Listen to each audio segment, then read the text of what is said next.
আজকের ব্লগটি আমার শ্বশুর বাড়ির উপরে। আজ প্রায় 2 মাস পর আমি আমার শ্বশুর বাড়ি গেলাম। পুরুলিয়ার নাপিত পাড়াতে আমার শ্বশুর বাড়ি।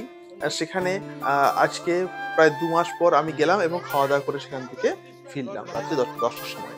অন্তরা বলল যে তার কিছু কাজ রয়েছে, ফর্ম ফিল আপের কাজ, চলো ঘুরে আসি। ঠিক আছে, চলো ঘুরে আসি আমরা। সেখানে আমরা গিয়ে বেশ ফুর্তি আনন্দ করলাম। অন্তরা খুব খুশি, বহুদিন পর সে তার বাপের বাড়ি গেল।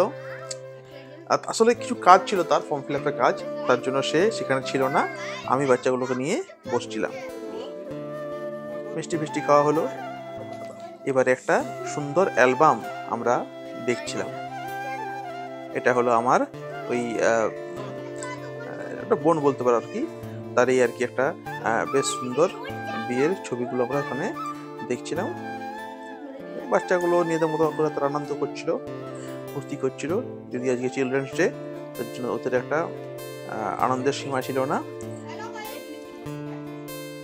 আমার শাশুড়ি মা দাঁড়িয়ে রয়েছে আর চিকেন রান্না করতে ব্যস্ত ছিল। এটা হলো অন্তরার বার্থডে গিফট। এটা নিয়ে এসছে। আমি ওদেরকে অনেক চিৎকার করছিলাম যে দেরি হচ্ছে বলে, কিন্তু যাক, এটা পেয়ে খুব ভালো লাগছে। আর কি আছে? আর আছে এটাতে কেক আছে, পেস্ট্রি। আচ্ছা, বাহ। আর ভিতরে আছে এটা। দারুণ, এটা পেয়ে আমি খুব খুশি হয়ে গেলাম, নাহলে এদেরকে আজকে দিতাম না। দেখুন, এই হলো আমাদের শ্বশুর বাড়ির একটা কি বলবো, আমার দোতলা উঠবার যে সিঁড়িগুলো, যদি আপনি একটু এখানে পা ফিসকেছেন, পা পিছলেছে আপনার, তাহলে আপনার মাথা ব্যথা সব ফেটে যাবে।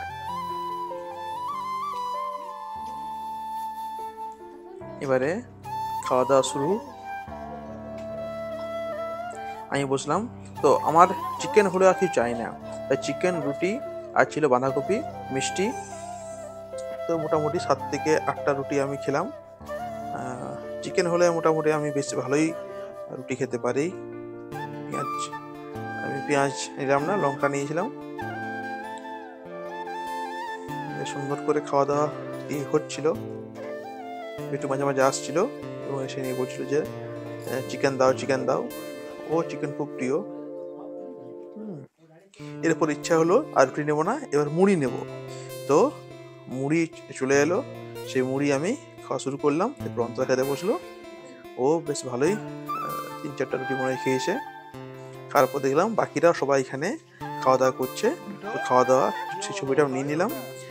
খুব ভালো লাগলে লাইক করবেন, প্লিজ ফলো করতে পারেন, আমাকে সাপোর্ট করবেন। এবং সমস্ত ভিডিওগুলো যে তুলেছে সেটা হলো এই ছেলেটা পিকু, তো পিকুর জন্য একটা লাইক হয়ে যায়। Thank you.